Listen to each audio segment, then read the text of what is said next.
Good morning, Pilipinas. Good morning sa lahat ng mga tao sa mundo. Ito na lang po tayo. Isang magandang umaga sa lahat. Alam po ninyo, matatapos ko lang po mag-set up, prepare sa kitchen. Habang wala pang guest, wala pang staff. Ito, content muna tayo. Pilipinas, real talk po tayo. Ano ho ba ang formula kung paano ka makaipon o makaipon ka ng sapat para sa future? Maraming katanungan ang sumasagi sa ating isipan palagi. Paano ba ang tamang pag-iipon? O paano ba makaipon? No? Kasi diyan tayo struggle. Diyan tayo hirap. Kumikita nga tayo ng konti.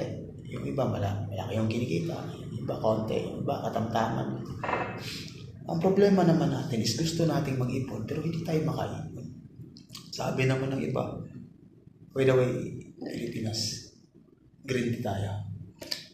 Sabi naman ng iba, nasa attitude daw, nasa pag-train ng mga magulang dati. Tapos sabi naman ng iba, kung gusto mo talagang mag-ipon, makakaipon ka. Pero pag hindi ka desididong mag-ipon, hindi tayo desididong mag-ipon, hindi tayo makakaipon.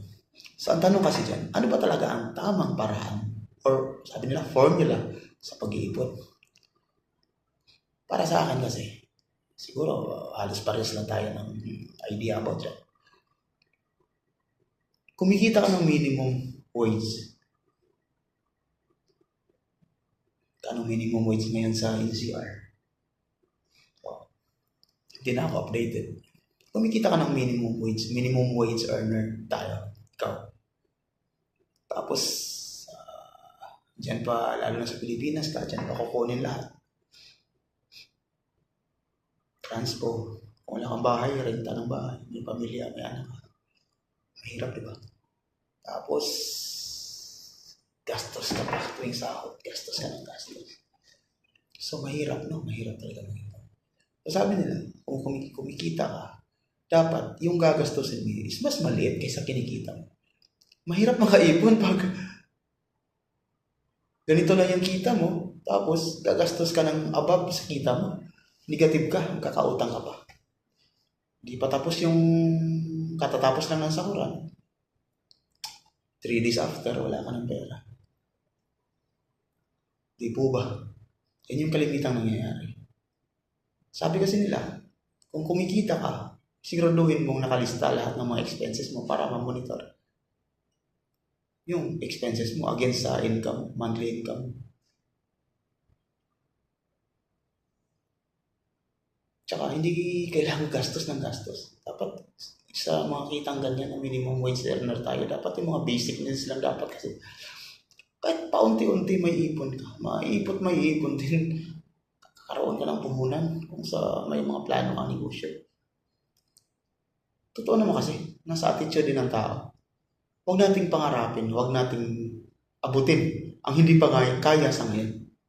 Darating din ang panahon na magkakaroon ka ng time na magkakapera ka ng malaki-laki, magkakanegosyo ka, nag-i-income ka ng boss ka ng sarili mong negosyo.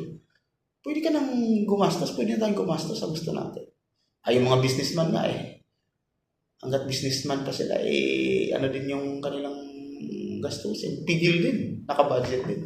Tayo pa kaya? Sumasahod ng ano lang, empleyado lang.